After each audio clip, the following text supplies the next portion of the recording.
Every time you buy an app, every time you pay for a subscription inside an app, every time you make a purchase inside a game on your phone, 30% of that money does not go to the person who made the product you just bought. It goes to Apple or Google automatically, without justification, without any alternative. And here is what that 30% actually represents. It is not 30% for hosting the app. Amazon Web Services charges a fraction of that for hosting. It is not 30% for payment processing. Stripe charges 3% for payment processing. It is not 30% for customer support. The developer provides their own customer support. It is not 30% for marketing. The developer markets their own app. It is not 30% for development tools. Those are available for free or for a small annual fee. It is 30% for permission to exist on a device that the customer already owns, for the right to sell a legal product to a willing customer using infrastructure that the customer paid for when they bought the phone, for access to a market that Apple and Google created by making the phone valuable in the first place, but that they maintain through a legal and technical architecture specifically designed to eliminate every possible alternative. And the people paying that 30% have no choice. There is no negotiation. There is no alternative app store. There is no way to install software on an iPhone without going through Apple's App Store. There is no way to accept payments inside an iOS app without paying Apple 30%. The terms are take it or leave it. And leaving it means not existing on the most profitable consumer device market in history. By the end of this video, you are going to understand exactly how Apple and Google constructed the most profitable toll booth in the history of commerce. Why the 30% number was chosen, what it actually costs to run an app store, and why the legal and regulatory battles that were supposed to change this have, with almost no exceptions, changed nothing. This is the story of the App Store tax and the two companies that built a legal monopoly and called it an ecosystem. To understand how the App Store tax became possible, you need to understand what happened in 2008 when Apple launched the App Store. Before the App Store, software distribution was fragmented, competitive, and low margin. If you wrote software for Windows, you could sell it through any channel you chose. You could sell it directly from your own website. You could sell it through retail stores. You could sell it through distributors. Microsoft took no percentage of your sales. They charged for the development tools and the operating system license, but the revenue from selling your software was yours. The smartphone changed the distribution model entirely. Apple launched the iPhone in 2007 as a closed system. Initially, there were no third-party apps at all. Steve Jobs famously suggested that web apps accessed through the browser would be sufficient for third-party developers. The developer community disagreed loudly. In 2008, Apple launched the App Store as a concession to developer demand. The terms Apple set from the beginning were 30% of all revenue. Apple presented this as a generous arrangement. They would handle distribution, payment processing, and discovery. Developers would get 70% of revenue and access to the most valuable mobile platform ever created. In 2008, with the App Store growing at extraordinary speed and the iPhone establishing itself as the dominant premium smartphone, these terms seemed reasonable to most developers. They were getting access to something extraordinary. 30% seemed like a fair price for that access. What developers did not fully understand in 2008 was that they were not just agreeing to terms.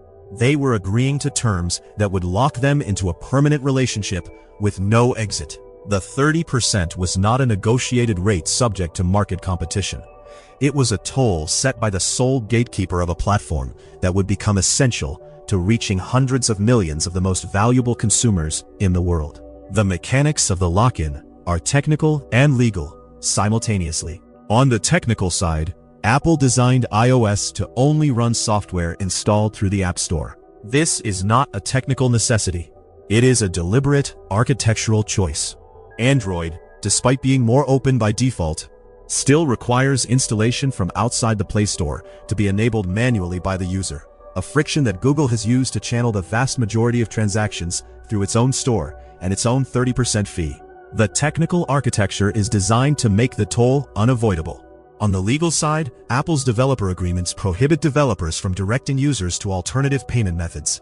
If you build a reading app on iOS, you cannot include a link to your own website where the user could subscribe directly at a lower price. If you build a gaming app, you cannot tell users that they could buy the same in-game currency cheaper on your website. The user must pay through Apple's payment system at Apple's prices.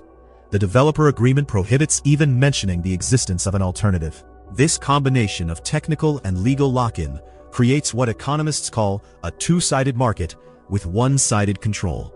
Apple controls access to iPhone users from the developer side, charging 30%. But Apple also controls access to apps from the user side, because iOS users have no alternative to the App Store.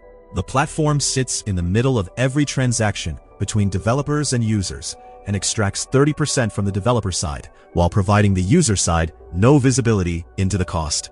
The 30% number itself deserves examination. Where did it come from? Apple has never provided a detailed cost accounting that justifies the 30% figure. The closest the company has come to justifying it publicly is the argument that the App Store provides a safe, curated, high-quality marketplace and that this curation justifies the fee. This argument has several problems. First, the cost of curation does not scale with revenue. Reviewing an app costs approximately the same whether that app generates $1,000 or $1 billion per year. But the fee Apple collects scales directly with revenue. A developer generating $1 million per year pays $300,000 in App Store fees. A developer generating $1 billion per year pays $300 million in fees. The curation provided is essentially identical. The fee is proportionally the same. This is not a service fee. It is a revenue share. Second, independent analyses of Apple's App Store economics have consistently found that the actual cost of running the App Store, including all infrastructure, all payment processing, all review, all everything, is somewhere between 2 and 5% of revenue. The 30% fee is not a cost recovery. It is a profit margin of extraordinary size, extracted through market power. Third, the 30% is not applied consistently. Large developers who threaten to leave the platform, Netflix and Amazon most prominently, were granted exceptions that allowed them to avoid the in-app purchase requirement entirely.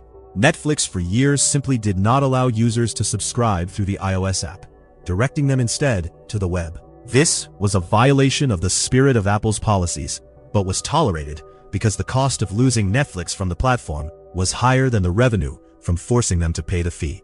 The inconsistent application of the 30% reveals that it is a negotiating position, not a cost recovery mechanism. The developer community's frustration with the App Store tax has been building since the early days of the platform, but reached its peak public moment in August 2020 when Epic Games, the developer of Fortnite, deliberately violated Apple's in-app purchase rules.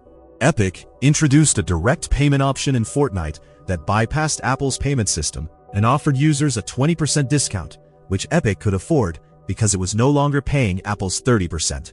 Apple responded immediately by removing Fortnite from the App Store and terminating Epic's developer account. Epic had anticipated this response and had simultaneously filed a lawsuit in federal court challenging Apple's App Store practices as anti-competitive under American antitrust law. The case, Epic versus Apple, became the most significant legal challenge to the App Store business model and produced an extraordinary amount of internal Apple documentation that revealed, for the first time in detail, how Apple thinks about the 30%. The internal documents produced in the Epic case are remarkable. They show Apple executives discussing the App Store margin with awareness that it is extraordinary by any market standard. One document shows an internal analysis acknowledging that the App Store has a margin of approximately 78%, meaning that for every dollar of App Store revenue, Apple keeps 78 cents as profit after costs. This is not a service business margin. It is a monopoly rent. Other documents show Apple executives explicitly discussing the risk that if the 30% were challenged successfully, it would need to be reduced to something in the range of what payment processors charge, approximately 3%. The acknowledgement that 3% would be adequate to cover costs, while 30% is charged, reveals the gap between the fee and any legitimate cost justification. The Epic case went to trial in 2021. The judge's ruling was complicated. On one hand, the court found that Apple had significant market power and that its practices raised serious concerns. On the other hand, the court declined to find that Apple had violated federal antitrust law under the specific legal standards that apply to those claims. The ruling required Apple to allow developers to include links to external payment methods, a small but meaningful change. Apple immediately appealed even this limited requirement. The legal battle over whether Apple must allow a link to an external website continued through multiple levels of the court system for years, with Apple fighting at every stage to preserve the totality of its control. An instruction to allow a link to a competitor's payment method should take approximately 15 minutes to implement for a company with Apple's engineering resources. Apple spent years and millions in legal fees fighting it. This behavior reveals more about the value of the 30% than any financial disclosure. Google faces the same challenge with its Play Store. Google's situation is technically different because Android allows sideloading, the installation of apps from outside the Play Store, but practically similar because the friction of sideloading and Google's relationships with device manufacturers have channeled the overwhelming majority of Android transactions through the Play Store and its equivalent 30% fee. In 2022, a coalition of U.S. states reached a settlement with Google over Play Store practices.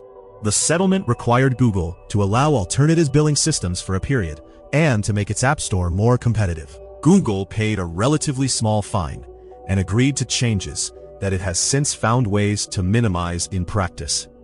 The 30% persists. The economic impact of the App Store tax on the broader technology ecosystem is difficult to calculate precisely, but is clearly enormous. Millions of app developers operate with 30% of their potential revenue permanently allocated to Apple or Google. This changes the economics of building software products fundamentally. Products that might be viable at a 5% distribution cost are not viable at 30%. Pricing that developers could offer users is 30% higher than it would be in a competitive market. The cost is ultimately borne by consumers in higher prices and by developers in lower margins, while the platforms extract extraordinary profits from the middle. The 30% is also not static in its application. When Spotify complained publicly that Apple's 30% made it impossible to offer competitive pricing against Apple Music, which pays no fee because it is Apple's own product, the comparison illustrated the fundamental conflict of interest at the heart of the platform business model. Apple competes directly with developers who must pay Apple 30% of their revenue, while Apple pays itself nothing. The platform simultaneously sets the rules, collects the fees, and competes in the market that the rules govern.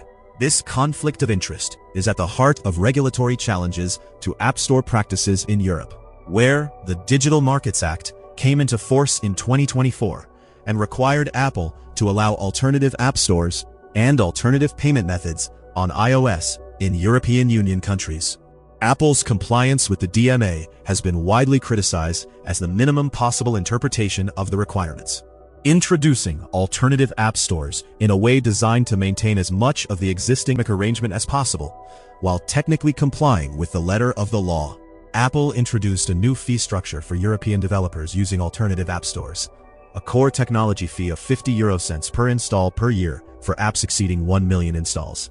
For large apps, this fee can amount to more than the existing 30%. Critics characterize this as malicious compliance, following the letter of the regulation while violating its spirit. The European Commission opened an investigation into whether Apple's DMA compliance was genuine. The investigation was ongoing.